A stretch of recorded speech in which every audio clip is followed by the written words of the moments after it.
Good morning friends, welcome to my channel Anu की मोहब्बत और आप देख रहे हैं forbidden love. Before to start a story, I know ये बाकी स्टोरी से थोड़ी सी बोरिंग और थोड़ा खिंच रहा है। रोमांस कम है, लेकिन डोंट वरी, रोमांस बहुत जल्दी बहुत ज़्यादा आएगा। पर क्या होता है ना, रोमांस एकदम से आ नहीं सकते हम, स्टोरी लाइन हमारे लिए बहुत ज़्यादा ज़रूरी होती है। और ये स्टोरी बाकी स्टोरियों से थोड़ी अलग है, क्योंकि यहाँ पर सिंपल गर्ल और सिंपल गर्ल के बीच में नहीं है, बट एक असॉर्ट और एक नॉर्मल नॉर्मल गर्ल के बीच में, जो हाँ सोसाइटी फ्रेंड्स ये सब कोई एक्सेप्ट नहीं करते हैं। तो यहाँ तो थोड़ा सा ड्रामा तो होना ही था। आप खुद सोचिए, जब आज भी इस सोसाइटी में अलग अलग कास्ट के लोगों के बारे में शादी होने पे लोग इतना हंगामा खड़ा कर देते हैं, फिर ये तो दो लड़कियों की लव स्टोरी है। और ऊपर से जाहिर सी बात है कि दोनों लड़कियां अलग अलग बैकग्राउंड से हैं, तो यहाँ तो ड्रामा होना ही था। तो आप अपना दिल थाम के बैठिए, स्टोरी इंटरेस्टिंग होगी, बहुत जल्दी होगी। बट अगर मैं माफ़ी चाहती हूँ कि अगर आपको स्टोरी थोड़ी सी बोरिंग लग रही है, पर क्या कर सकते हैं, कुछ कर नहीं सकती मैं। Back to the story. Last part में हमने देखा था कि आयशा बहुत ज़्यादा गुस्सा कर देती है और जिज्ञासा के साथ वो वैसा बिहेव कर देती है जैसे कि वो उसे कुछ समझती ही नहीं है। उसको ऐसा लगता है कि परिणीति, जो अच्छी खासी उसकी दोस्त है, उसे पूरा बिगाड़ने का श्रेय जिज्ञासा को जाता है। और वो बेचारी जिज्ञासा जो हर टाइम ये सोच ही रहती है कि मेरी ज़िंदगी तो वैसी उथल पुथल है और ऊपर से अब ये क्या। पर जिज्ञासा एक तरफ खुश भी थी तो एक तरफ बहुत ज़्यादा दुखी थी, ये जानकर कि परिणीति उससे प्यार करती है। प्यार तो चलो ठीक है, अच्छी बात है। अगर वो इस बिज़नेस में नहीं होती तो वो ये बहुत ज़्यादा खुश होती। और अब वो जिस बिज़नेस में आ गई है, कोई भी ये नहीं चाहेगा कि उसके साथ रह के वो सामने वाले की ज़िंदगी बर्बाद करे। क्योंकि जिज्ञासा को खुद नहीं पता था कि वो उससे प्यार करती है या नहीं, पर जिज्ञासा उसकी इज्जत और उसकी कदर करना तभी सीख गई थी जब उसने अपने माँ बाप से वो मिली थी। हर लड़की ज़्यादा इम्पोर्टेंस तब देने लगती है सामने वाले को जब उसकी फैमिली को अपनाता है। तो उसी तरह परिणीति ने भी जब जिज्ञासा की फैमिली को अपनाया था, जिज्ञासा के अंदर ना एक सॉफ्ट सा कॉर्नर परिणीति के लिए बैठ चुका था। और वो पहले से बहुत ज़्यादा पसंद करने लगी थी परिणीति को। और उसके वेलफेयर और हर एक चीज़ को ध्यान में रखकर वो उससे दूर होकर चली जाती है। और जब वो उसके घर से वहाँ से निकल जाती है तो वो ऑटो करके अपने खुद के घर जा रही रहती, पर इस सिचुएशन में वो बहुत ज़्यादा रोती है। इतना ज़्यादा रोती रहती है कि वो अपने आंखें पूरी लाल कर देती। दूसरी तरफ परिणीति सोचती है, ये क्या है यार, आयशा को ऐसा नहीं करना चाहिए था, उसे हाथ नहीं उठाना चाहिए था। मैंने आज तक उस पर हाथ नहीं उठाया है, मैं उसे कितने प्यार से हैंडल करती हूँ। एक तो कभी कभार मुझे भी गुस्सा आता है उसकी हरकतों से, लेकिन फिर भी यार मैंने कभी नहीं किया, ये गलत है, ये बहुत गलत है। और ऐसे करके वो भी बहुत गुस्सा कर रही रहती है। थोड़ी देर हो जाती है, वो भी तैयार हो जाती है और कॉलेज के लिए जब निकल जाती है, जब वो कॉलेज में पहुंचती है तो आयशा को देखती है। तो आयशा उसे बोलती है कि तुमने आज जो बदतमीज़ी मेरे साथ करी है ना, भाई नीति, I can't tolerate, I am your best friend, I am best friend from your childhood. तुम एक लड़की के लिए मुझे धक्का दे के निकाला यार, एक ऐसी बेकार लड़की के लिए, वो शॉर्ट के लिए तुमने मेरे साथ ऐसा किया, डिस्कस्टिंग यार। तभी परिणीति का गुस्सा का लेवल बहुत हाई हो जाता है। जैसी वह असॉर्ट वर्ड सुनती है, वो आयशा को एकदम से पकड़ती है और दीवार से लगाकर बोलती है, listen Ayesha, you are my childhood friend, I know that, और बहुत अच्छे से जानती हूँ, बट तुम सामने वाले की इज्जत करना सीखो। अपने पैसे, अपनी पावर और अपनी पोजीशन में गुरूर में मत रहो। ये सब चीज़ें थोड़े टाइम के लिए रहती है, कभी भी जा सकती है। हम भी वो लड़कियों में से कभी फंस सकते हैं। तुम्हें क्या पता है उसके बारे में? हर बार तुम उसे असॉर्ट असॉर्ट करके चिल्लाती हो। चिल्लाना बंद करो, मुझे ये सुनना बिल्कुल पसंद नहीं है। वो बाकी लड़कियों से बहुत अलग है, इसलिए वो मुझे ज़्यादा पसंद है। तुम कभी ये सब चीज़ों से ऊपर उठ के देखोगी तो तुम्हें दिखेगा ना कि इंसान की अच्छाइयाँ भी होती हैं, इंसान में कुछ क्वालिटीज़ भी होती है, बट तुम देखना ही नहीं चाहती हो। फिर फालतू में उसे मार दिया। आयशा, मैंने आज तक उस पर हाथ नहीं उठाया। उसे मुझसे कैसे भी थोड़ा गुस्से में भी बोला है, कैसे भी बोला है, बट मैंने उसके साथ कभी ज़बरदस्ती भी नहीं करी है। मैं चाहती तो उसके साथ बहुत कुछ कर सकती थी, मेरे पास फुल राइट था, मैंने उसे बुक किया था, बट फिर भी मैं उसकी रिस्पेक्ट करती हूँ क्योंकि वो बाकी लड़कियों से अलग है। जानने की कोशिश करो पहले उसके बारे में, फिर ये सब हरकतें करो ना। आयशा ये रूप देख के परिणीति का गुस्से में हो जाती है, क्योंकि बचपन से उसने परिणीति को कभी इतने गुस्से में और इतने आगोश में बात करते हुए नहीं देखा था। उसका ये रूप आयशा के मन में डर पैदा कर देता है। आयशा उस समय चुप हो जाती है और उसके साथ चलने लगती है। परिणीति अभी इतने गुस्से में रहती है कि वो किसी से बात नहीं करना चाहती। तभी गहना तभी गहना और शिवी आते हैं। वो आयशा को बोलते, तुम दोनों इतने साइलेंट क्यों हो यार, क्या हो गया है? मस्ती मजाक करने का तो मन करता ही है। चलो यार चलते हैं, कैंटीन में जाएंगे। तो ये परिणीति कहती है, मुझे कुछ ज़रूरी काम है, मुझे प्रोफेसर देसाई से मिलना है, आप लोग जाओ। तो आयशा उसका हाथ पकड़ के बोलती है, सॉरी यार, चलना यार प्लीज़। परिणीति उसकी तरफ देख के बोलती है, मैं गुस्सा नहीं हूँ, मैं तेरी बात से गुस्सा बिल्कुल भी नहीं हूँ, तूने जो किया वो अपनी जगह होके सही किया, मुझे सीरियसली काम है, मुझे जाने दे। और ऐसे करके वो अपने प्रोफेसर के पास चली जाती है। जब वो प्रोफेसर देसाई के पास जाती है तो उससे बात करती है और चीज़ें बताती है। उसे कुछ न्यू पॉइंट्स रिसर्च करे रहते हैं, वो उनके साथ डिस्कस करती है और वो इस प्रोजेक्ट को आगे डील करना चाह रही थी। बट वो जब भी बात कर रही थी उसके मन में सिर्फ इतना ही था कि आयशा ने उसे थप्पड़ क्यों मारा, और उसके दिमाग में सिर्फ एक ही बात चल रही थी कि वो बोल कर चली गई कि अब उससे मिलना मत, और ये बहुत गलत है। दिल तो उसका वहीं लगा हुआ था, जानने के लिए कि जिज्ञासा कैसी होगी, कहाँ है, ठीक है कि नहीं। एक तो वो बहुत सेंसिटिव लड़की है, छोटी छोटी बात में रोने लगती है। परिणीति ऑल टाइम वो प्रोफेसर से भी बात करते टाइम उसके दिमाग में यही चल रहा रहता है, इसलिए वो प्रोफेसर की बातों को ध्यान से नहीं सुनती है, इवन वो इग्नोर कर देती है। जब प्रोफेसर को ये बात पता चलती है कि वो ध्यान से नहीं देख रही है, तभी वो उससे पूछते हैं कि कहाँ है तुम्हारा ध्यान, तुम ध्यान में नहीं हो। तो कहती है, सर हम इस बारे में कभी और डिस्कस करें, क्योंकि मुझे कुछ ज़रूरी काम याद आ रहा है और आई थिंक वो जब तक नहीं होगा आई एम कम्प्लीटली स्ट्रक। और ऐसे कह के वो वहाँ से चली जाती है। वो भागकर अपनी कार पकड़ती है और उस एरिया में जाती है कि जहाँ जिज्ञासा को वो हमेशा से छोड़ती थी। वो एरिया में कुछ भी उसके वहाँ पे जानती नहीं है, पर वो जाते हैं, थोड़ा पार्किंग लॉट पे लगाती है गाड़ी और बहुत ज़्यादा जिज्ञासा को ढूंढ रही रहती है। हालांकि उसके पास ना जिज्ञासा की फ़ोटो रहती है ना कुछ, और पूरा नाम भी वो जानती नहीं थी। वो तो सिर्फ उस एक ब्रोकर के थ्रू जानती थी ना।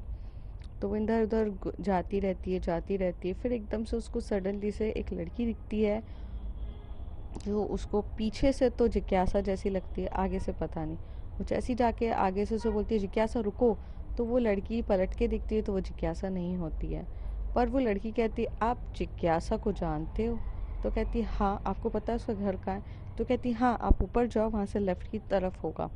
ये थोड़ा सा स्लम एरिया रहता है, क्योंकि मैं पूरा स्लम नहीं रहता है, वो थोड़ा सा चॉल टाइप रहता है एरिया।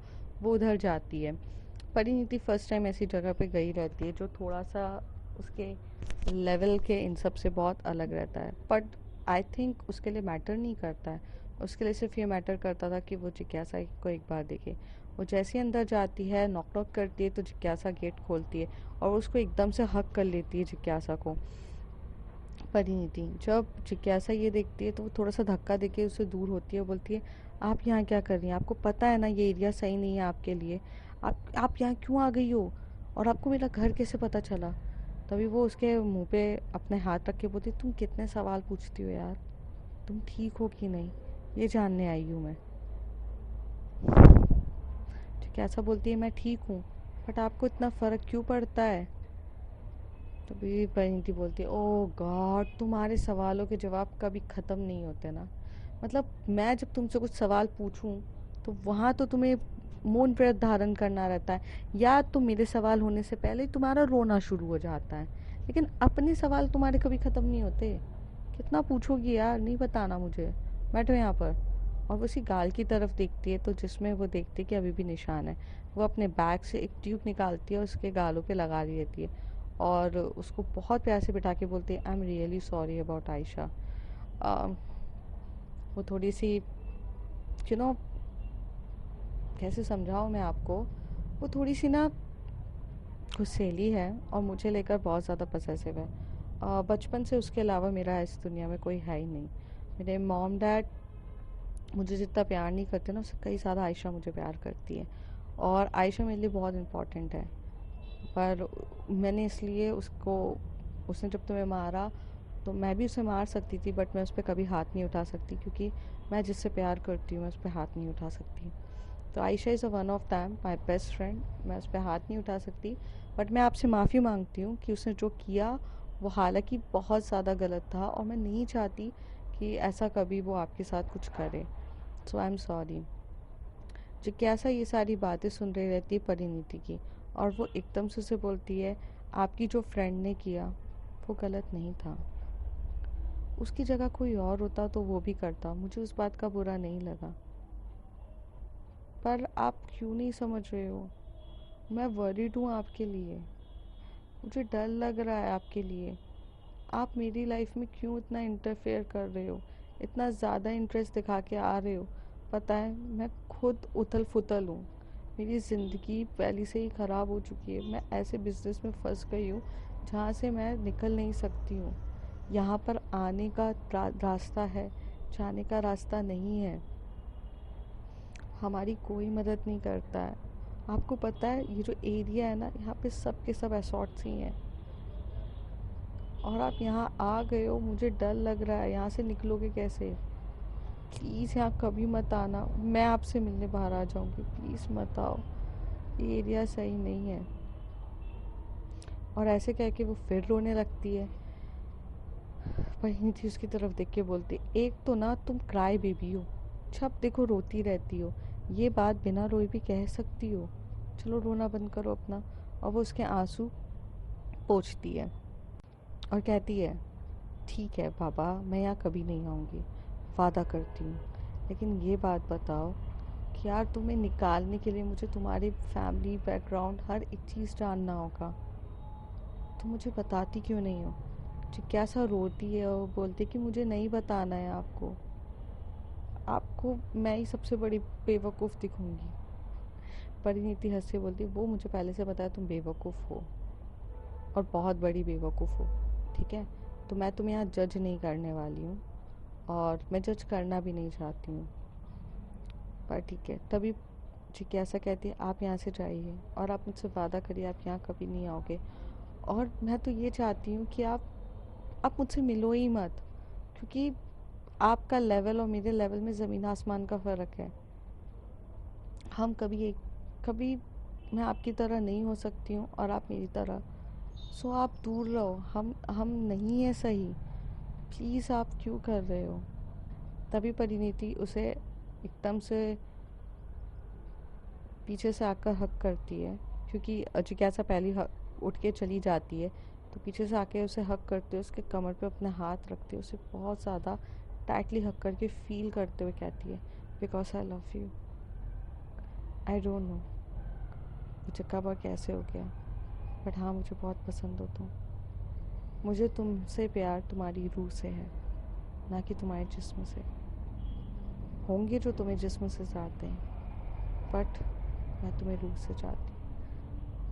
जैसी ये बातें जिज्ञासा सुनती है, वो उसे अपने से दूर करती है और टर्न होकर उसे बोलती है, पागल हो गई हो आप? पागल हो गई हो? आपका दिमाग तो ठीक है? क्या प्यार लगा के बैठा है यहाँ? प्यार व्यार कुछ नहीं होता है। जब देखो प्यार प्यार करते रहते हो, कुछ नहीं है। सब मतलब की दुनिया है इस दुनिया में। और आप क्यों आ रहे हो यार? देखो, प्यार व्यार कुछ नहीं है, जाओ आप यहाँ से। एक एसॉर्ट के साथ ज़िंदगी नहीं बिताई जाती है। मेरी हर एक रात किसी और के साथ होती है। आप ये बात क्यों नहीं समझते हो? ये बात जैसी परिणीति सुनती है तो वो एकदम से जिज्ञासा को कमर से पकड़ के खींचती है अपनी ओर और बोलती है, किसके साथ हुई है? ये गुस्से वाला रूप देख के जिज्ञासा डर जाती है और डरते बोलती, अभी तक नहीं हुई है किसी के साथ, बट मैं इस प्रोफेशन में हूँ, मेरी किसी के साथ भी हो सकती है ना। आप ये बात क्यों नहीं समझते हो? प्लीज़ जाओ यार आप यहाँ पे, प्लीज़ प्लीज़ ऐसे मत करो।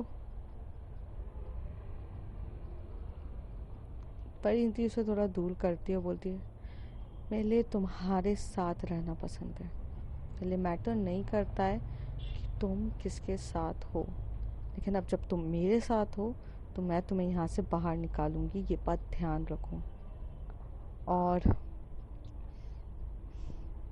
मैंने कहा ना, मैं तुम्हें तुम्हारी रूह से प्यार करती हूँ, ना कि तुम्हारे जिस्म से। अगर मैं बाकी लोगों की तरह होती तो मैं तुम्हारे साथ ज़बरदस्ती कर चुकी होती। एक तो तुम इतना रोती हो ना, मैं कुछ मेरी तो रोमांस की वाट लग जाती है। अगर मैं किस करने भी सोचूं ना, तुम्हारा रोना देखकर ही मैं पीछे हट जाती हूँ। बट क्या करूँ, मुझे तुम पसंद तो, मैं पागल हो चुकी हूँ तुम्हारे लिए। अपना कॉलेज वगैरह सब छोड़कर आई हूँ यहाँ पर। जैसी ये सारी बातें जिज्ञासा सुन रही रहती है तो जिज्ञासा कहती है, एग्जैक्टली आप पागल हो चुके हो, आपको समझ में ही नहीं आता है ना। ये जगह देख रहे हो, ये एरिया देख रहे हो, कुछ भी नहीं पता है आपको। और बड़े आए आप, देखो प्यार अपनी जगह, पर be practical in your life. अपनी लाइफ को संभालो, जो चीज़ पॉसिबल नहीं है मत करो। यार, या अल्लाह, मैं कहाँ जाके फंस गई हूँ। एक तरफ कुआं है तो एक तरफ खाई है। आपको समझ में नहीं आ रहा है, आप गलत जगह आ रहे हो, मैं आपको प्रोटेक्ट कर रही हूँ वगैरह। आप निकलो यहाँ से। और वो ऐसे करके परिणीति को धक्का देकर बस अपने रूम से निकालती। तभी परिणीति एकदम से टर्न होके उसको बोलती है, एक बात बताओ, तुम्हें इतना क्यों फ़र्क पड़ रहा है? तुम्हें मेरी इतनी चिंता क्यों हो रही है? प्यार तो तुम भी करती हो ना मुझसे, हाँ? इतना खुल के मेरे साथ बातें करती हो, किसी और के साथ तो कुछ नहीं करती हो। बोलो ना, प्यार तो तुम भी करती हो ना मुझसे। जिज्ञासा के पास कुछ सवालों के जवाब नहीं होते हैं और वो कहती है, कुछ नहीं है प्यार व्यार, आप सिर्फ मेरे कस्टमर हो और कुछ नहीं हो।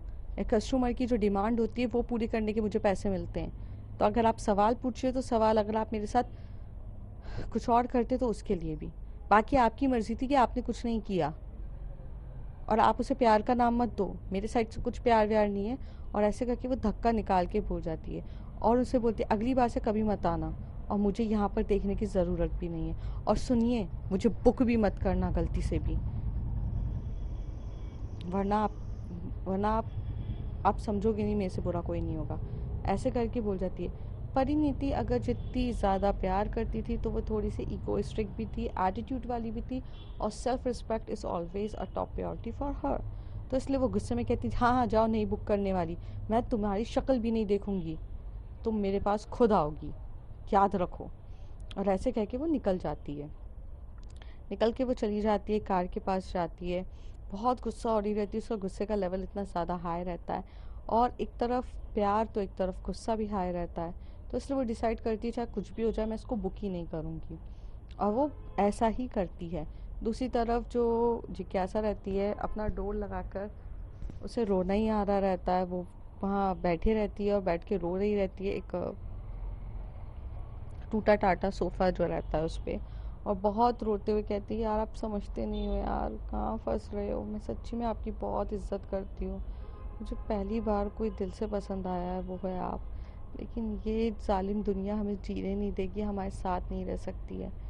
और मैं यहाँ से निकलूँ कैसे? मैं निकल भी नहीं सकती हूँ। हर एक सवालों के जवाब किसी के पास थे ही नहीं।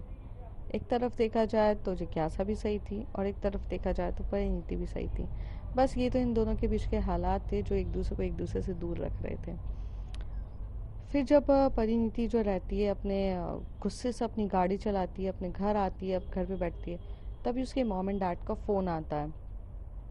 और वो फ़ोन तो उसके मॉम एंड डैड का नाम दिखते से ही पिकअप नहीं करती है। ये देखकर कि उसका मूड ख़राब है तो वो पिकअप ही नहीं करेगी, तो उसके काका के पास आता है। काका बोलता है, मैडम, बेबी बेबी, आपके मॉम डैड का फ़ोन आया है।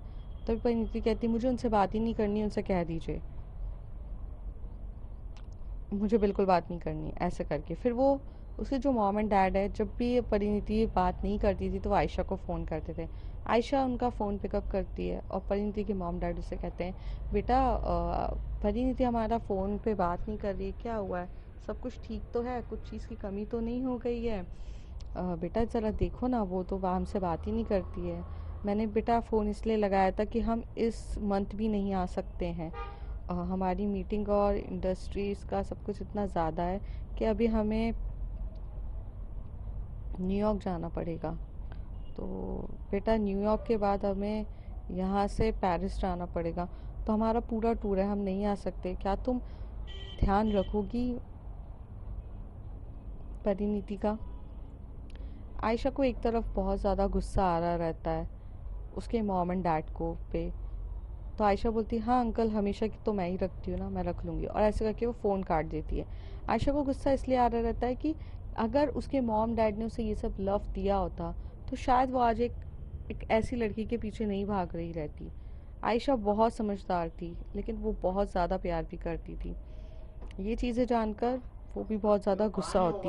वो बहुत ज़्यादा उसे पसंद करती थी, सॉरी, वो बहुत ज़्यादा केयर करती थी परिणीति का। लेकिन जितना वो उसके से केयर करती थी उतनी गुस्सा वो अपने उसके मॉम डैड से भी थी कि यार ऐसे कैसे मॉम डैड है, कुछ फ़र्क ही नहीं पड़ता। सही बोलती है परिणीति। आज पहली बार वो उसके मॉम एंड डैड पे गुस्सा कर रही थी, क्योंकि परिणीति का उस दर्द से उलझना, उस लड़की के लिए इतना पागलपन देखना उसे कहीं ना कहीं टेरिफाइड कर रहा था। डर उसके अंदर भी बैठ चुका था। अब देखते हैं फ्रेंड्स आगे क्या होता है स्टोरी में। तब तक के लिए if you like my story, like share and subscribe and thank you.